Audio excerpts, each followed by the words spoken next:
तो आज हम बात करने वाले हैं ओपन एआई और महान डिजाइनर जॉनी आइव के एक मल्टी बिलियन डॉलर वेंचर के बारे में। ये एक ऐसा प्रोजेक्ट है जिसका मकसद है स्मार्टफोन के बाद की दुनिया को एक नई दिशा देना। देखिए, ये सिर्फ एक नया गैजेट बनाने की कहानी नहीं है, बल्कि टेक्नोलॉजी के साथ हमारे रिश्ते को ही पूरी तरह से बदलने की एक बहुत बड़ी और साहसिक कोशिश है। तो आखिर इस पूरे प्रोजेक्ट के पीछे सोच क्या है? सैम ऑल्टमैन का ये विजन देखिए। वो आज के स्मार्टफोन को एक तानाशाह का तार कहते हैं, जो लगातार हर पल हमारा ध्यान अपनी तरफ खींचता रहता है। इसके ठीक उलट वो एक झील के किनारे बने कॉटेज जैसा अनुभव बनाना चाहते हैं। एक ऐसा माहौल जहां टेक्नोलॉजी हमारे काम में दखल दिए बिना चुपचाप हमारी मदद करती है। चलिए इस पूरी इनसाइड स्टोरी को बेहतर तरीके से समझने के लिए इसे कुछ हिस्सों में देखते हैं। सबसे पहले हम इस विजन को समझेंगे, फिर जानेंगे उस ड्रीम टीम के बारे में जिसे इसे बनाने के लिए जोड़ा गया है। हम उस सीक्रेट हार्डवेयर के अंदर भी झांकेंगे, रास्ते में आई मुश्किलों पर बात करेंगे और ये भी देखेंगे कि ये प्रोजेक्ट पिछली नाकामियों से क्या सीख रहा है। और आखिर में हम उस बड़े सवाल का जवाब ढूंढेंगे, क्या ये एक क्रांति होने वाली है या बस एक और महंगा फ्लॉप? तो सवाल ये है कि ऐसे किसी प्रोजेक्ट की जरूरत ही क्यों पड़ी? इसका जवाब छिपा है मोबाइल टेक्नोलॉजी के साथ हमारे मौजूदा रिश्ते की एक गहरी बेचैनी में। ये इस सवाल का हल खोजने की कोशिश है कि क्या टेक्नोलॉजी हमारी जिंदगी को आसान बना सकती है बिना हर पल हमारा ध्यान खींचे। इस विजन के दिल में जो कॉन्सेप्ट है उसे कहते हैं एम्बिएंट इंटेलिजेंस। इसका सीधा सा मतलब है कि अब बार बार ऐप खोलने और स्क्रीन पर टैप करने की जरूरत नहीं। इसकी जगह एक ऐसा एआई होगा जो हमेशा मौजूद होगा। जरा सोचिए, आप एक जरूरी मीटिंग में हैं और आपका डिवाइस बस आपकी बातें सुनकर बिना किसी कमांड के अपने आप जरूरी पॉइंट्स के नोट्स बना रहा है। यही वो टेक्नोलॉजी है जो दखल नहीं देती, बस मदद करती है। ये एक डिफ़ॉल्ट मौजूदगी है, ना कि ध्यान भटकाने वाला कोई इंटरैक्शन। अब इतने बड़े विजन को सच करने के लिए एक असाधारण टीम तो चाहिए ही, और यहाँ हमारे सामने है सैम ऑल्टमैन और एप्पल के लेजेंडरी डिजाइनर जॉनी आइव। लेकिन ये कहानी सिर्फ इन दोनों की नहीं है। ये कहानी है एप्पल से टैलेंट के एक बहुत बड़े पलायन की, जो सीधा ओपन एआई की तरफ हुआ है।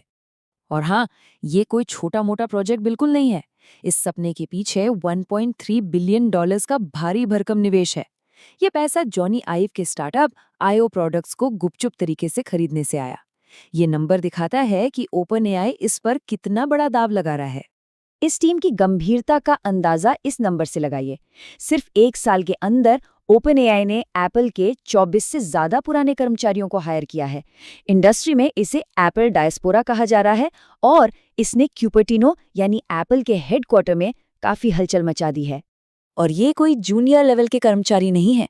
इस टीम में टैंग टैन जैसे दिग्गज हैं जिन्होंने आईफोन के डिजाइन को लीड किया है। उनके साथ इवांस हैंकी, साइरस ईरानी और मैन्युफैक्चरिंग एक्सपर्ट मटिया थ्योबा भी हैं। मतलब ये डिजाइन इंजीनियरिंग और एआई के कुछ सबसे बड़े और बेहतरीन दिमागों का जमावड़ा है। तो ये ड्रीम टीम आखिर बना क्या रही है? चलिए अब उस सीक्रेट हार्डवेयर के बारे में बात करते हैं जिसका कोड नेम है स्वीट पी।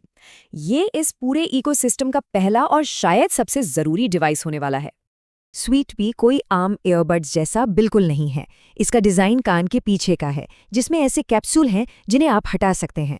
इसे एक बहुत ही खूबसूरत कंकड़ जैसे दिखने वाले मेटल चार्जिंग केस में रखा गया है। और सबसे खास बात, ये एक कस्टम 5 नैनोमीटर चिप पर चलता है जो बहुत powerful on device AI processing देता है। मतलब ये पूरी तरह से एक स्क्रीन फ्री और ऑडियो फर्स्ट एक्सपीरियंस है। तो सवाल उठता है कि स्वीट पी बाजार में मौजूदा डिवाइसेस के मुकाबले कहाँ खड़ा है। देखिए, एप्पल एयरपॉड्स की तरह नहीं, जो सिर्फ सीरी तक ही सीमित है। स्वीट पी का लक्ष्य एक प्रोएक्टिव एआई बनना है। और ह्यूमेन पिन या रैबिट R1 जैसे फेल हुए गैजेट्स जो गर्म होने और धीमी रफ्तार जैसी दिक्कतों से जूझ रहे थे, स्वीट पी का डिज़ाइन और ऑन डिवाइस प्रोसेसिंग सीधे तौर पर इन्हीं समस्याओं को हल करने के लिए बनाया गया है। और एक बहुत ज़रूरी बात यह है कि स्वीट पी तो बस शुरुआत है। ओपन एआई का इरादा एक पूरे इकोसिस्टम को बनाने का है। उनके रोड मैप में एक AI smart pen, smart glasses और यहाँ तक कि एक होम एआई टर्मिनल भी है जो अगले कुछ सालों में लॉन्च हो सकते हैं। लेकिन इतने बड़े प्रोजेक्ट का रास्ता कभी भी सीधा और आसान नहीं होता। इस महत्वाकांक्षी सफर में कई बड़ी कानूनी और नैतिक चुनौतियों का सामना करना पड़ा है, जिन्होंने प्रोजेक्ट को पटरी से उतारने तक का खतरा पैदा कर दिया। सबसे बड़ी मुश्किलों में से एक थी आयो इंक नाम के एक स्टार्टअप के साथ कानूनी लड़ाई। ये मामला एक ट्रेडमार्क विवाद के तौर पर शुरू हुआ था, लेकिन जल्द ही ये ट्रेड सीक्रेट यानी कंपनी के राज चुराने के गंभीर आरोपों में बदल गया, जिसमें सीधा टैन टैन का नाम भी शामिल था। नतीजा, ओपनएआई को अपनी ब्रांडिंग छोड़नी पड़ी और लॉन्च को 2026 तक के लिए टालना पड़ा। बाहरी चुनौतियों के साथ साथ प्रोजेक्ट को अंदर से भी नैतिक संघर्षों का सामना करना पड़ा। रोबोटिक्स हेड कैटलीन कलिनोव्स्की ने पेंटागन के साथ ओपनएआई के एक सौदे के विरोध में इस्तीफा दे दिया। उन्होंने ये चिंता जताई कि जिस टेक्नोलॉजी का इस्तेमाल वो झील किनारे का कॉटेज बनाने के लिए कर रहे हैं, उसी का इस्तेमाल बड़े पैमाने पर जासूसी के लिए भी किया जा सकता है।